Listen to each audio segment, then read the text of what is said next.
చేస్తున్న పని. అయితే దురదృష్టవశాత్తు మన ప్రభుత్వం, తెలంగాణ ప్రభుత్వం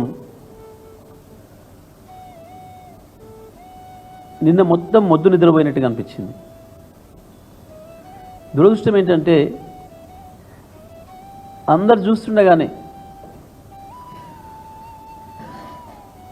వివిధ మాధ్యమాల ద్వారా, సోషల్ మీడియా కావచ్చు, మీడియాలో కావచ్చు, ఎలక్ట్రానిక్ మీడియాలో గంటల తరబడి వేచి ఉండి సహాయం కొరకు ప్రభుత్వం మమ్మల్ని కాపాడుతుంది అని చెప్పి ఎదురు చూస్తూ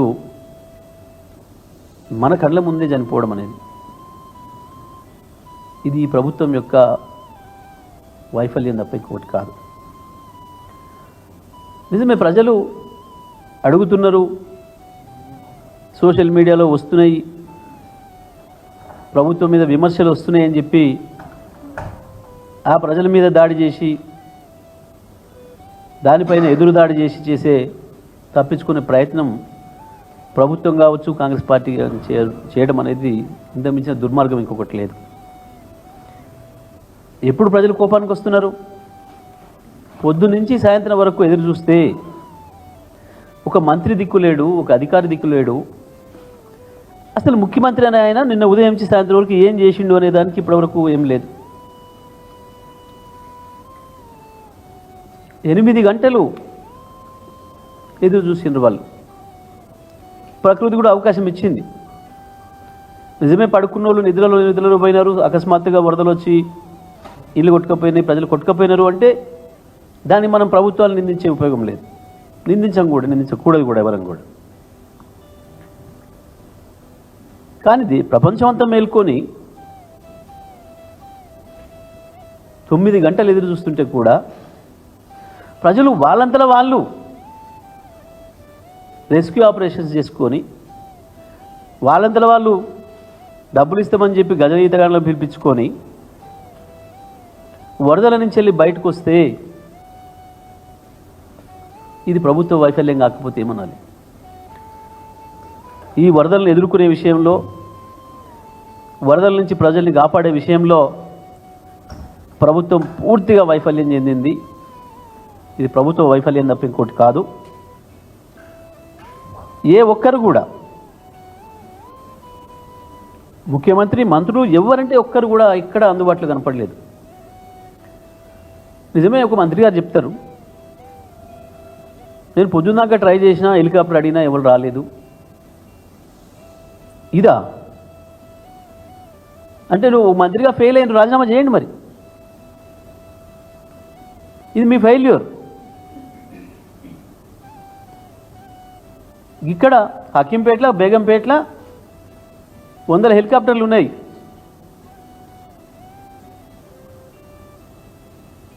భారత ప్రభుత్వం మిలిటరీ ఎయిర్ సంబంధించిన అనేక హెలికాప్టర్లు ఉన్నాయి.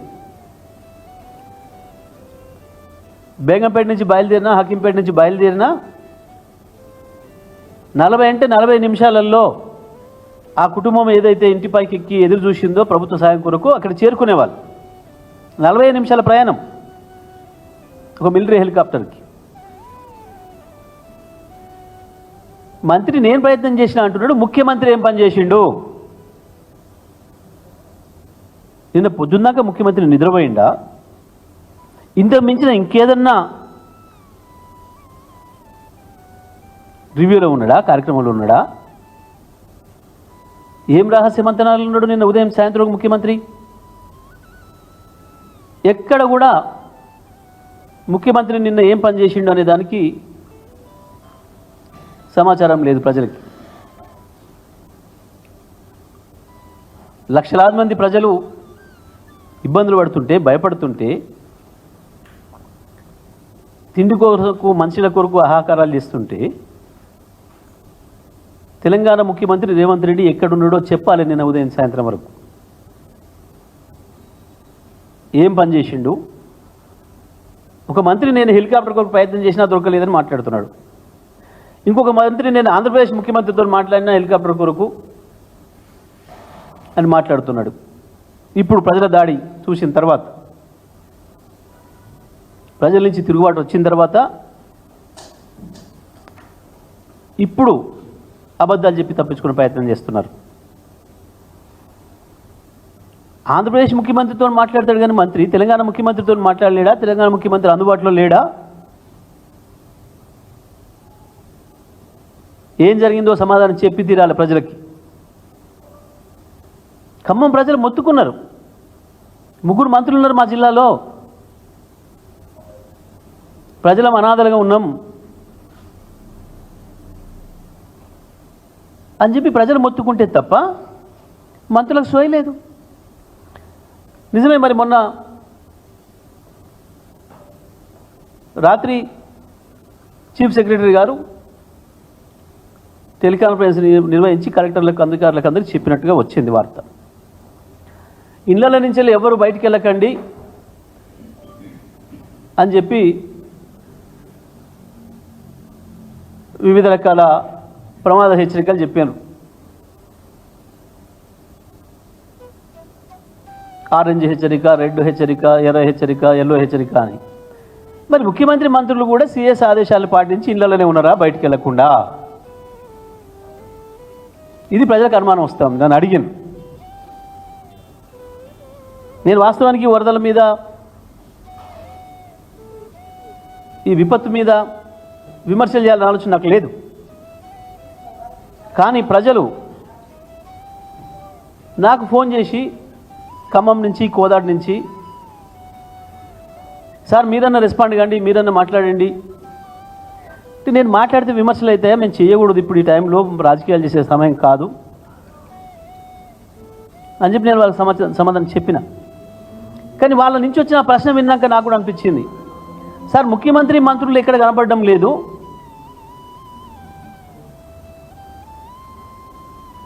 మరి ప్రధాన కార్యదర్శి గారు ఎవరు ఇళ్ల నుంచి వెళ్ళి బయటికి వెళ్ళొద్దు అని చెప్పి చెప్పింది ఏదైతే ఉందో దాన్ని పాటిస్తున్నట్ట వీళ్ళు ముఖ్యమంత్రి మంత్రులందరూ కలిసి బయటికి వెళ్ళరా, కనపడరా,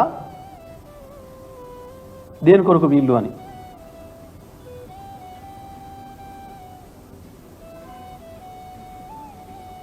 మరి ఒక మంత్రి మాకు హెలికాప్టర్ దొరకలేదు అని ఒక నిస్సహాయతను ప్రకటిస్తే, ఒక పరిపాలకుడు మా చేత కావట్లేదు అని చెప్పిన తర్వాత ఇంకా పరిపాలన చేసే హక్కు వాళ్ళకు ఉందా? నైతికత వాళ్ళకు ఉందా? ఇది ఒక్కసారి ముఖ్యమంత్రి మంత్రులు ఆలోచించుకోవాలి.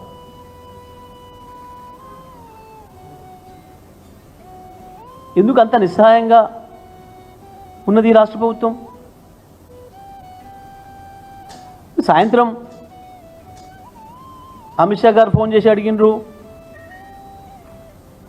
మోడీ గారు ఫోన్ చేసి అడిగిరు అని రాయించుకున్న ముఖ్యమంత్రి, మరి అదే పొద్దున్నే నువ్వెందుకు మాట్లాడలేదు? అమిత్ షా గారితో, మోడీ గారితో మాట్లాడి ప్రజలు అక్కడ చిక్కుకొని ఉన్నారు, దయచేసి వెంటనే మిలిటరీ ఎయిర్ క్రాఫ్ట్స్ ఉంటాయి, హెలికాప్టర్లు ఉన్నాయి, పంపించండి, మా ప్రజలు కాపాడుకుంటామని ఎందుకు అడగలేదు ముఖ్యమంత్రి మంత్రులు?